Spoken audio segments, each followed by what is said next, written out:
In this video, we're going to be discussing how the DISC self-test has helped us get a better understanding of our team's personality.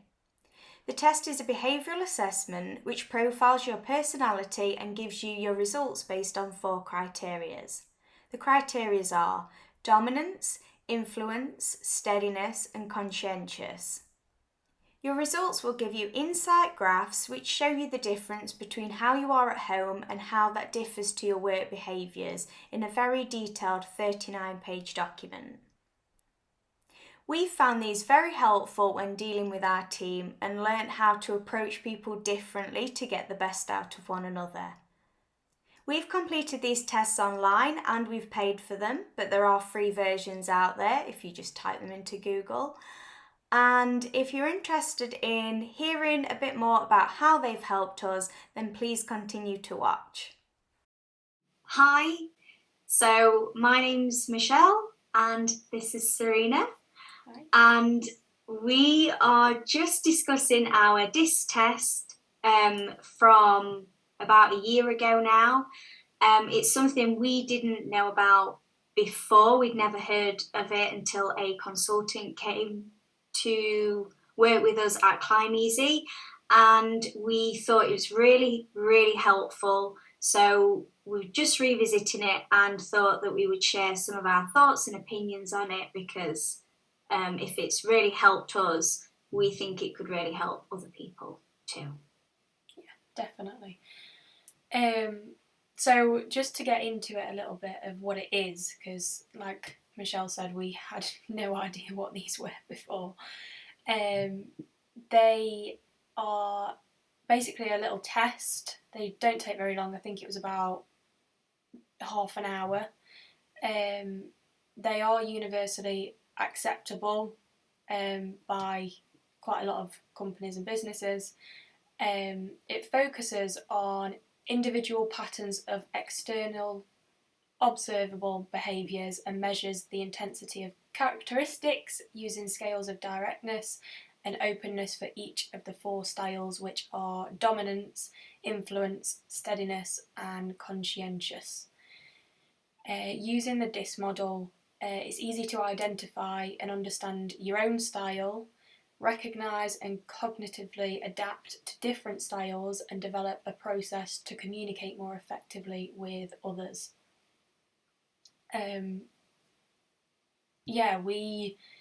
We obviously had never heard of it, but after taking these and found out where we sat, we kind of was a little bit in shock of how much it's like quite spot on. So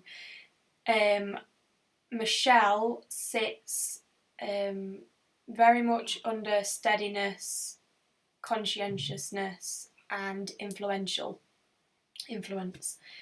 So she's very much like a people pleaser, very methodical, loves a good checklist.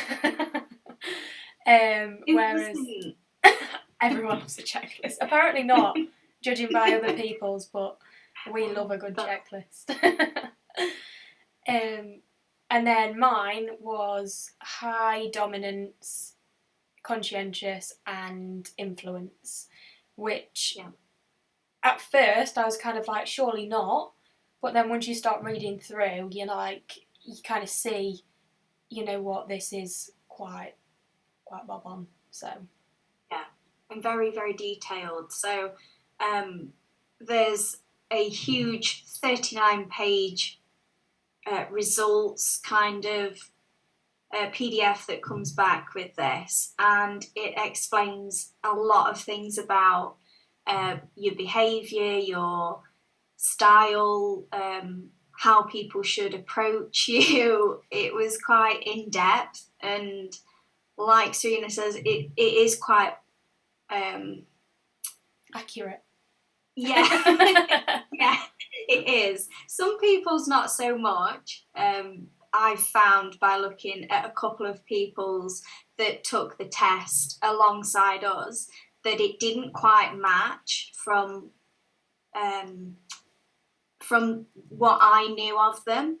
But I would say that Serena's is pretty much perfect, Ash's is pretty much perfect, and mine is to a T. It's me to a T. For sure. So I would wholeheartedly agree with the results that came back on my DISC test. We've just looked at yours as well, Serena. What do you agree with? Do you agree with your results, or? Yeah, when I first got the kind of results through, I was a bit, which shows in my results, but I was a bit like, are you sure?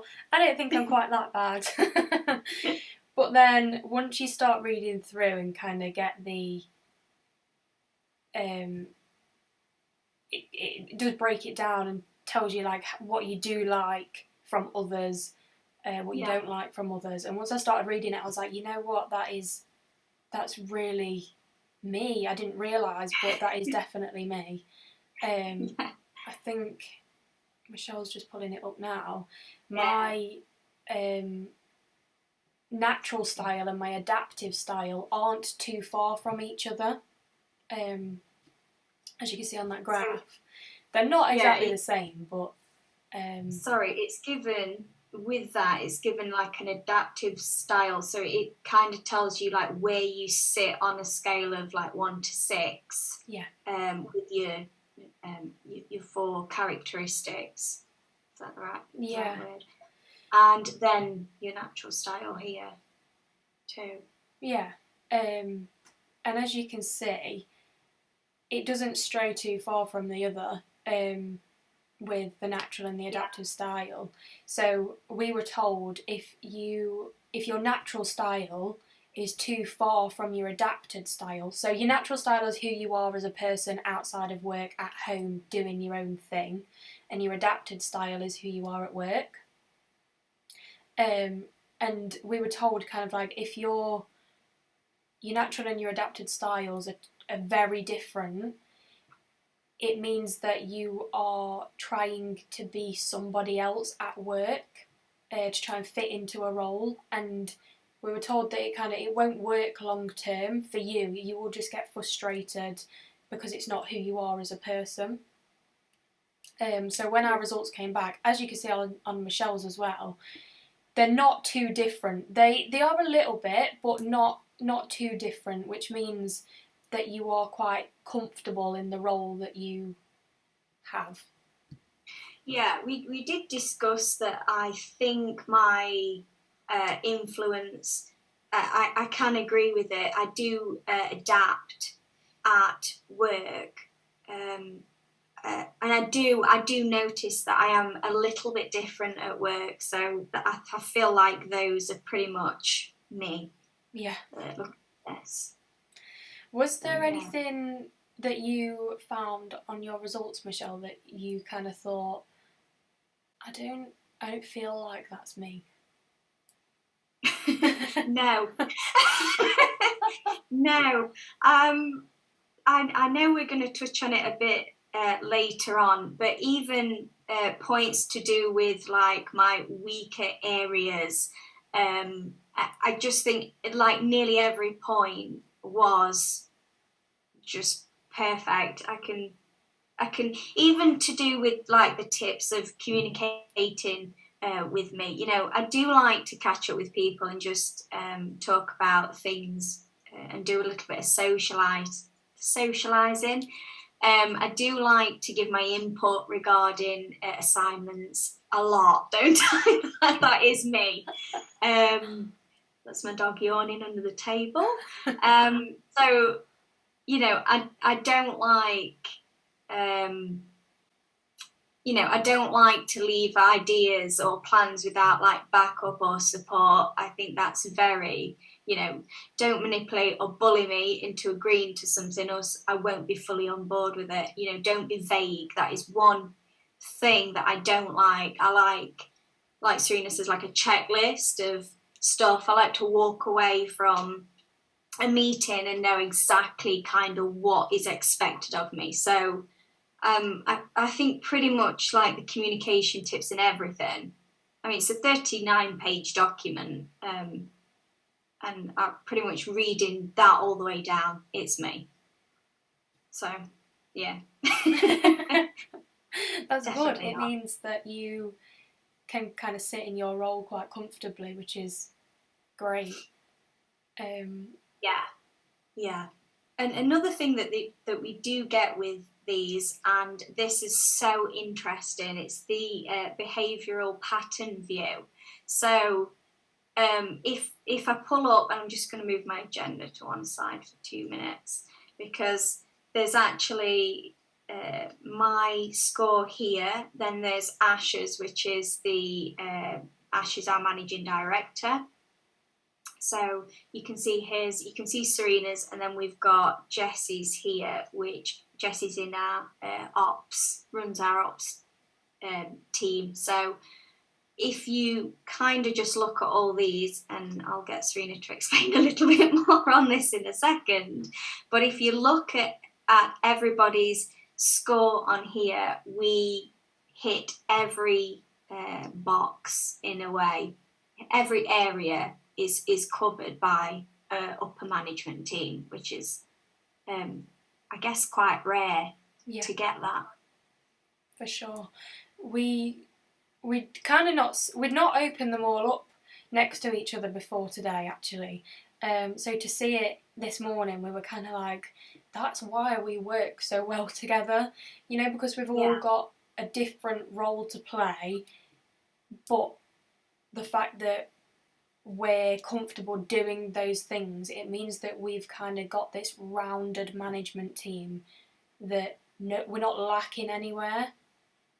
And this was not planned. Like we've not been picked to be in management because Jessie's kind to people, or Serena can have an analytical view of something, and we've just, I don't know how this has kind of happened. I think dumb luck maybe, but we've somehow got this management team that's quite rounded.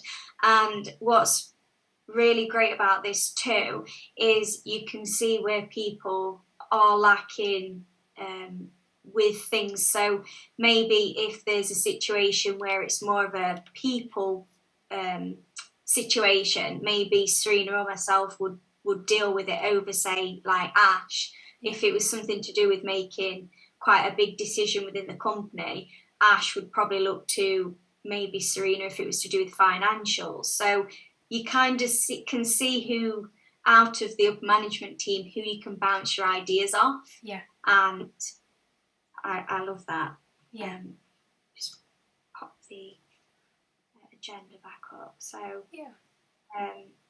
We'd kind of also discussed how this has helped us connect with the team. So yes. I was kind of saying to Michelle earlier, me and Michelle before these hadn't really worked together really that much, just bits and bobs here and there, and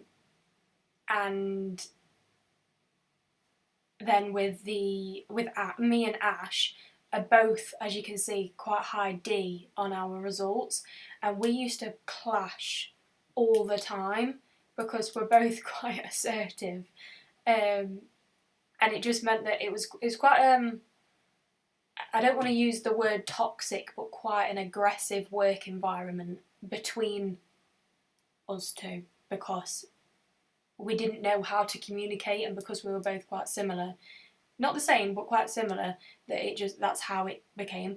But as soon as we had these, the results showed how I could work really well with Michelle, and it showed how I can communicate with Ash without it kind of going into that aggressive stage. But the main thing with, I think, between me and you, Shell, is that because we're kind of opposite ends of the spectrum with it, it means that we really bounce off each other. So the things that I'm not necessarily great at, you are, and vice versa. Yeah. Which just kind of means that we have ended up, like, I think these were about a year ago, and in that year, maybe, I think the first ones were done about 2 years ago, then we did another one a year ago. But in that time, it means that we've worked really well together. I'd say so. I don't want to talk for you, but I'd say Well. that with okay, there's me looking for a new job. It's all right. I'm joking. But yeah, it means that we've kind of learned to communicate really well and used each other's strengths to build one another up. And when one's struggling, you kind of step in, and that's where your strengths kind of give you a platform.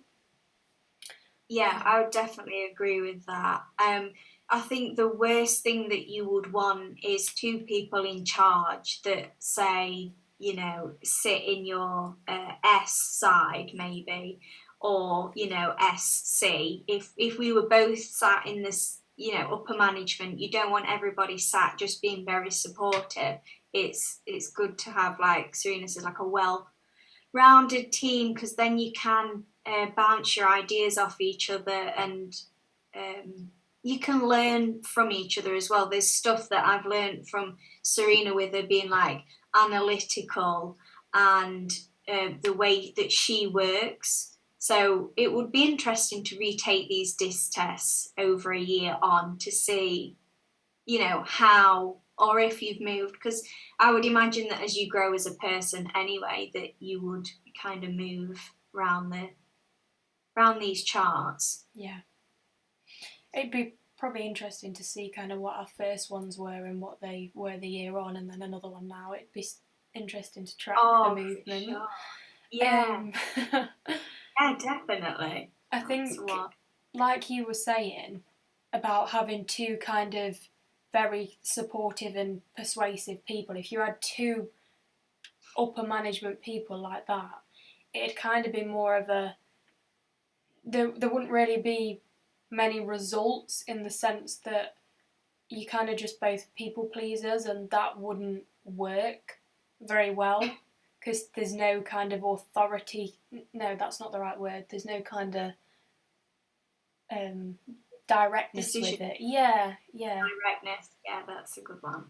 Yeah, I agree with that. And I think they just are really interesting. I think anybody that's having like that's maybe coming into a company that's trying to run a team, it's not just our upper management that's took these, it's everybody within the company has taken, or that was in the company at the time that we took the DISC test. Everybody took one of these, so it's interesting when you put them all on a wall together and just look at your team. You can actually see, like, you would do a matrix for training, and you would see like the gaps and where you need to carry on training. Like, you can do that with this DISC test. You can see where your team's kind of lacking certain things. So you can see that when you put all these side by side, what holes are actually you know, in your team. Yeah. So very, very interesting. Yeah. I think it's page 19 where you can, it shows you your I don't want to use the word weaker, but that's it, your potential areas for improvement. I think those kind of bits, I don't think you need to kind of be the person where you focus on the bits that you do need to improve on. I don't think it's not that you need to become that kind of person where you need to improve. But if you work on little bits like that, it does make you an all-round better team player. You kind of, yes, you've got your areas of strength, and then you've got your things that you can improve on. But if you kind of just put it in a nice, neat little ball of, yes, I know I lack in this, but if I just do this one little thing, it would mean that it would help my whole team. Yeah. I thought that bit was quite interesting to see, because I don't know about you, but I do struggle with the things that I'm not that great at. I do struggle with working on them, because I'm like, but I don't know how to. So this page here was quite interesting for me to read. Yeah, I think Yeah, I think the nice thing is there's not actually too many things that they kind of give you to work on. And if you're conscious of them, at least when you're totally oblivious to them and you just carry on, I think it can come off sometimes where people are a little bit standoffish. But if you are conscious, when you're speaking to people or interacting with people, I think that you can grow as a person. And yeah, I agree. I don't really have much on this bit, but yeah, this is just so true. Grudge holder for sure. I did say before, like, I'm all good with critique. I just don't like criticism. Yeah. um, On mine, the withdrawing ideas in order to keep from making waves or creating controversy, I know I do that. I will just keep quiet rather than voicing it, because I know that whatever I say will not necessarily be the right thing to say at the time. So I'll just be quiet rather than actually voice it. Yeah, I think that's funny that you say that, because on the opposite end of the scale, when I don't voice my opinion, I get really frustrated, and like I get like pent up anger issues inside. And I think this is, as a team, I know we've been working on this for at least this year, just trying to voice things a little bit better, maybe even longer, but trying to address the situation straight away. Yeah. And not keeping it in, and just trying to keep like it's positive, it's about the idea, not the person. And I think this is something that people like. These tests, they're a little bit of a shock when you come back, and you have to be open to sharing your personality, because you're giving somebody your DNA. Yeah. Like they know about you from reading this. Yeah. Before I worked with Serena on projects and stuff, reading this DISC test is almost like I got the full idea of who she kind of was and how she ticked before we kind of started working together. And then when we did start working together, I remember reading your DISC test quite a few times, because it was like, okay, right, I need to make sure I don't come across in the wrong way so that we can work together. Yeah. And then I think that kind of went away. The more you get to know somebody, that kind of dissolves a little bit, and then the barriers come down, and you can work together quite well. Yeah. But it takes time. Yeah. It does. Especially with like looking at Ash's DISC test, something on his PDF said, like, he won't open up to you straight away. And I remember a lady that started working with us a year or so ago, and she really struggled because she was quite like a friendly person, like quite a warm person, but it takes Ash quite a long time to warm up to somebody. So I think because Ash's personality and this other girl's personality, it came across a little bit like no interest in the girl, the lady type of thing. And I think that kind of ultimately the personality difference, they couldn't kind of work together, and ultimately she left, which is it's mind-blowing. But when you know how people tick, you know how to approach people.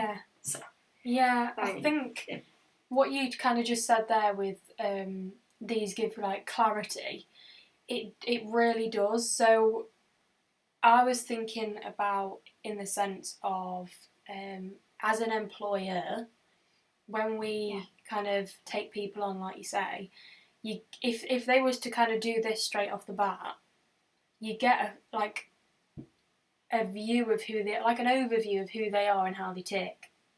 But on the flip side of it, you know then that this person for an example, could not be a manager because their personality doesn't allow for it.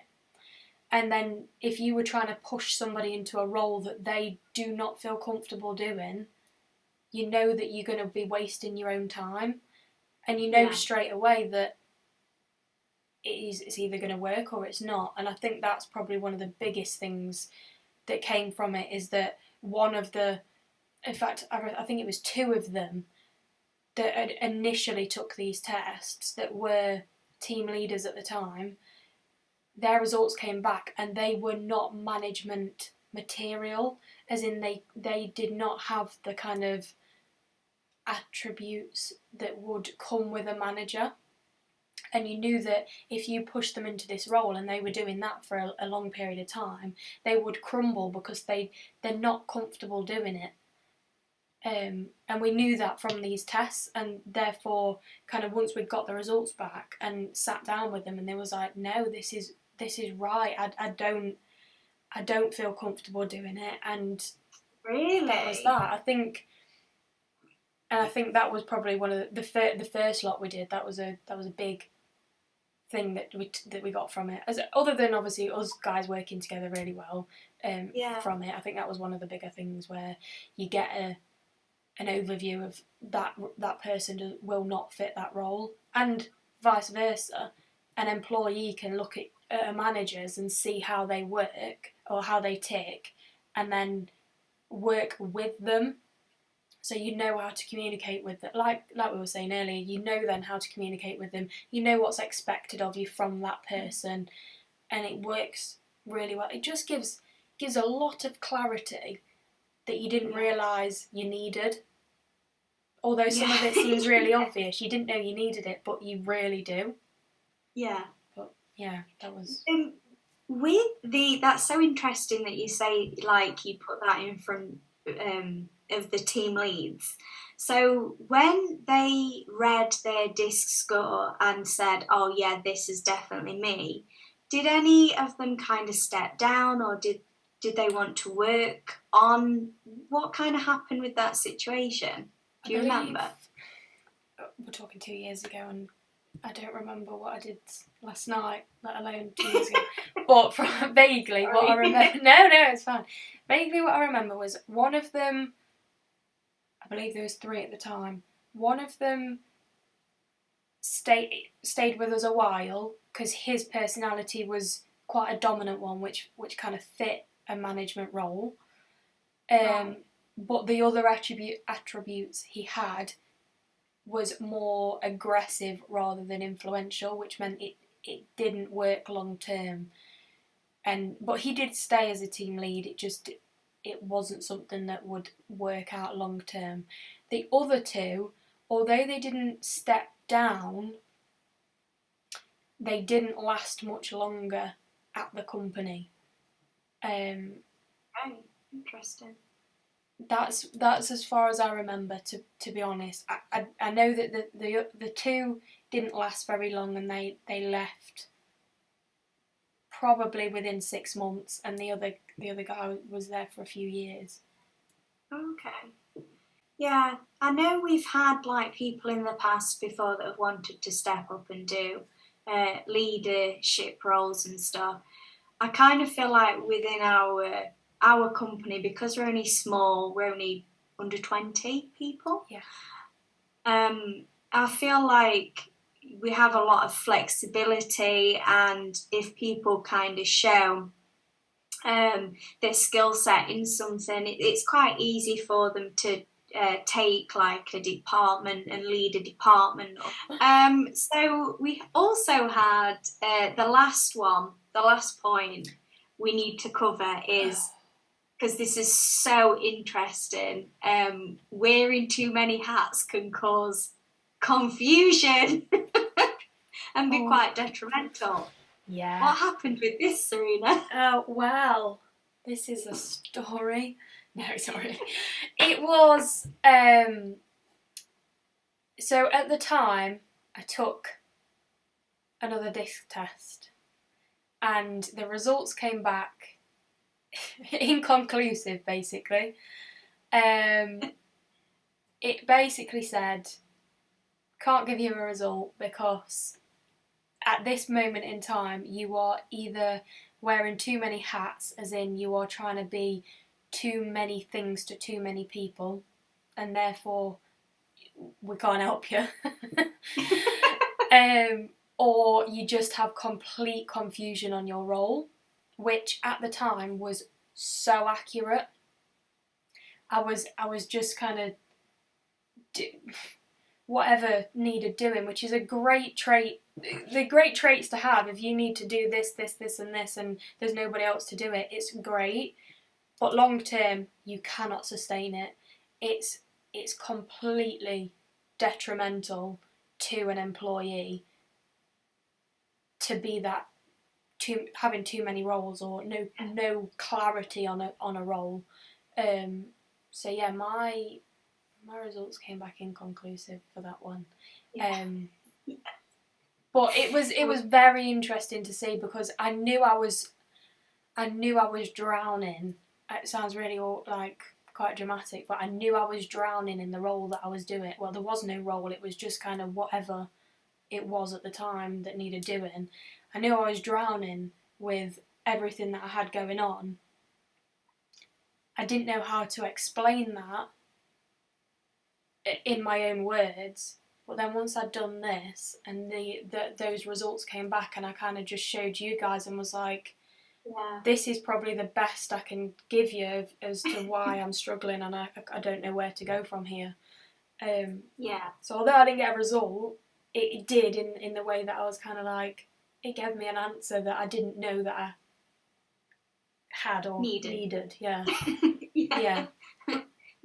I think when you're in a small team, you've not always got the luxury of you can't go to that many people for answers or support on things. So I think sometimes, like working in like the upper management, when there's a situation, you kind of end up taking that burden on. And I think the more, because I think we were doing a lot of firefighting at that point in time as well. So I think obviously you're trying to do your own job, and then the pressure's coming on from all different directions, and it just probably was a perfect answer to the question of help me. You know, I need clarity. Yeah. So yeah, I think these have been so interesting, and I'm so glad that we're revisiting these. Yeah, I think for the main part, it is one, really interesting to kind of see the results on these, and two, we didn't realise the impact that they would have on how we manage the business and how we communicate with each other. And even if that just helps one person, it's worth the money that you pay to do them. It was honestly worth every penny of it. How much were these? I don't remember is the honest answer. I want to say that they're not cheap. They're not cheap. Were they about £10 or £20? No, I think they were about... Oh, I don't know. I think it was about 300 or something, 300 or maybe £600 for 10. It might have been £300 for 10, I think, somewhere around there. So maybe we won't be doing these every year. Yeah, they weren't cheap.